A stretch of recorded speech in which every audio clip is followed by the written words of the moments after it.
Hello everyone, welcome to my channel.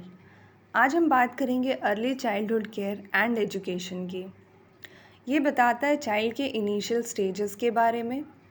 The first 6 years of life are very special in childhood. इसमें बताया गया है कि बच्चे के जो इनिशियल स्टेजेस होते हैं वो बहुत ही इम्पॉर्टेंट रोल प्ले करते हैं उनके डेवलपमेंट में। Childhood care and education is based on the philosophy of educators like Rousseau, Pestalozzi, Montessori, Gandhi and Rabindranath Tagore। इन लोगों का कहना था जो इनिशियल स्टेज होते हैं चाइल्ड के वो उनके डेवलपमेंट में बहुत कॉग्निटिव डेवलपमेंट में भी बहुत बड़ा रोल प्ले करते हैं। Early childhood care and education health, nutrition, sanitation, hygiene और प्रोटेक्शन के लिहाज से भी बहुत इम्पॉर्टेंट रोल प्रोवाइड करता है। ये 0 से लेके 8 years तक के बच्चों को कैसे आप एक्टिव बना सकते हैं, उनकी क्रिएटिविटी कैसे डेवलप कर सकते हैं, उनको कम्युनिटी में कैसे घुलना मिलना है, ये सब आप उनके इनिशियल स्टेजेस में सिखा सकते हैं। बेसिकली ECC हमें ये बताता है कि अर्ली स्टेजेस में आप बच्चों की डेवलपमेंट कैसे कर सकते हैं। नेक्स्ट हम देखते हैं गोल्स ऑफ ECCE। अगर हमें बच्चों की डेवलपमेंट अर्लियर स्टेज में करनी है तो हमारा way of teaching should be multi level होना चाहिए। Play based activity, discovery based learning होनी चाहिए। बच्चों को हमें सिखाना है कि अल्फ़ाबेट क्या होते हैं, लैंग्वेजेस कैसे बनते हैं, numbers, counting, colour, shapes, indoor outdoor activities हमें बच्चों को करवानी चाहिए। उनको पज़ल देनी चाहिए, पज़ल सॉल्व करवानी चाहिए ताकि उनकी कॉग्निटिव डेवलपमेंट हो सके, उनकी लॉजिकल थिंकिंग इंक्रीज़ हो सके। उनको किसी प्रॉब्लम वाले सिचुएशन को फेस करना हमें सिखाना चाहिए। एज़ अ पीपल टीचर हम इन मेथड्स को यूज़ कर सकते हैं उनकी अर्ली चाइल्डहुड केयर और एजुकेशन के लिए, ताकि वो अपनी कॉग्निटिव पावर को डेवलप कर सके और अपनी मोटर डेवलपमेंट और मोटर स्किल को और डेवलप कर सके।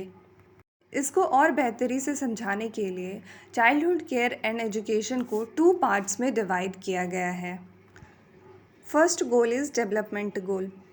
Early childhood care when you teaches child the in innovative manner in play way activities उनके डेवलपमेंट में बहुत हेल्प होता है और वो फ्रीली अपने आप को डेवलप कर सकते हैं। उनकी लॉजिकल थिंकिंग, उनकी कैपेबिलिटीज़, सेंसरी ऑर्गन्स के डेवलपमेंट, मोटर स्किल्स के डेवलपमेंट अच्छे से होती है। प्ले बेस्ड एक्टिविटी को यूज़ करके वो खुद की डेवलपमेंट बहुत अच्छे तरीके से कर सकते हैं। अगर उनको डिसिप्लिन वे में सिखाया जाए, उनकी एजुकेशन डिसिप्लिन वे में हो तो उनकी कंडीशनिंग बहुत अच्छे से होती है। मोटर स्किल्स उनके डेवलप होते हैं जिनसे उनकी डेवलपमेंट और ग्रोथ में उनको बहुत हेल्प मिलता है। अगर आप उन्हें ड्राइंग, पेंटिंग, पज़ल्स, ये लैंग्वेजेस कनेक्ट करना, अल्फ़ाबेट्स कनेक्ट करना ये सिखाते हैं तो उनसे उनकी वोकैबुलरी और डेवलप होती है और वो दूसरों के साथ अपनी फीलिंग्स को अच्छे से एक्सप्रेस कर सकते हैं। गेम्स में उनकी पार्टिसिपेशन अच्छी रहती है। बॉयज़ और गर्ल्स मिलकर गेम्स में पार्टिसिपेट करते हैं और उनकी अपब्रिंगिंग अच्छे से हो सकती है। Next is educational goals.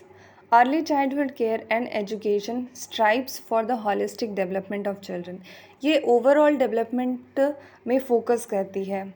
Children के overall development physically, mentally, socially, how you develop your child in initial stages, ECC उसमें फोकस करता है। The skills that contribute to learning in ECC are imparted through direct experience. Direct experience as such हम उन्हें एक problem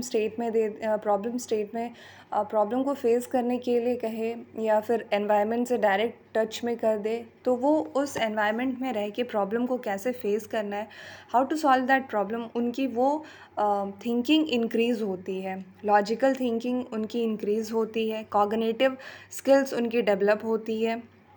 environment में जब वो participate करके खुद से कुछ करते हैं तो उनकी थिंकिंग और इंक्रीज़ हो जाती है, करने की क्षमता बढ़ जाती है। जैसे कि हमें सिखाया जाता है प्ले वे मेथड यूज़ करना, learning by doing method use करना। सो बेसिकली ECC फोकस करता है इन्हीं सारे डेवलपमेंट में। नेक्स्ट हम देखेंगे principles of development of ECCE curriculum.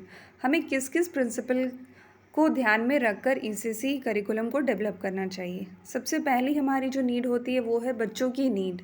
हमें बच्चों के ही अकॉर्डिंग ECCE करिकुलम को डिज़ाइन करना है ताकि उनके फिज़िकल, सोशल और कॉग्निटिव स्किल्स को डेवलप करा जा सके। बच्चों को इतनी फ्रीडम दी जा सके कि वो खुद से कर चीज़ों को सीखे। लर्निंग बाय डूइंग में फोकस करना चाहिए हमें करिकुलम में।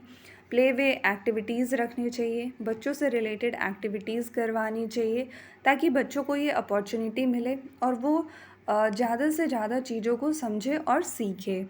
ये तो हो गया बच्चों की नीड। नेक्स्ट जो करिकुलम में हमें ध्यान देना है वो है चाइल्ड के डेवलपमेंट के लिए। हमें ऐसा करिकुलम डिज़ाइन करना चाहिए जिससे कि बच्चों के डेवलपमेंट को हेल्प मिले। उनकी मोटर डेवलपमेंट हो सके, सेंसरी डेवलपमेंट, कॉग्निटिव डेवलपमेंट, उनकी लैंग्वेज की डेवलपमेंट हो, इमोशनली वो डेवलप हो सके और उनकी पर्सनल डेवलपमेंट में भी ECCE करिकुलम से हेल्प मिलनी चाहिए। Next principle is play and active learning. Play and active learning is playing important role in early childhood care and education. हमें बच्चों को लर्निंग प्ले वे एक्टिविटीज़ के द्वारा करवानी चाहिए। उन्हें स्टोरीज़, गेम्स बता के बच्चों की लर्निंग अच्छी होती है और इसी पे ज़ोर दिया गया हुआ है early childhood care and education पे। So we can say that ECC refers to educating child. ECC बच्चों को एजुकेशन प्रोवाइड करने के लिए कहता है through games, songs, philosophical ideas, drawing and painting, ताकि उनकी सोशल डेवलपमेंट हो सके, कॉग्निटिव डेवलपमेंट, मोटर लर्निंग उनकी अच्छी हो सके। और ECC में ये भी बताया गया है कि टीचर एक बहुत इम्पॉर्टेंट रोल प्ले करती है अर्ली चाइल्डहुड केयर और एजुकेशन में। बच्चों को कैसे डिफरेंट एक्टिविटीज़ से उनकी हेल्प कराई जाए, उनकी ग्रोथ और डेवलपमेंट कराई जाए, ये सारा रिस्पॉन्सिबिलिटी एक टीचर के ऊपर होता है। तो रोल ऑफ टीचर भी ECCE में बहुत इम्पॉर्टेंट होता है। आई होप कि आपकी ECC की कॉन्सेप्ट क्लियर हो गई होगी। अब मिलते हैं नेक्स्ट वीडियो में। Thank you.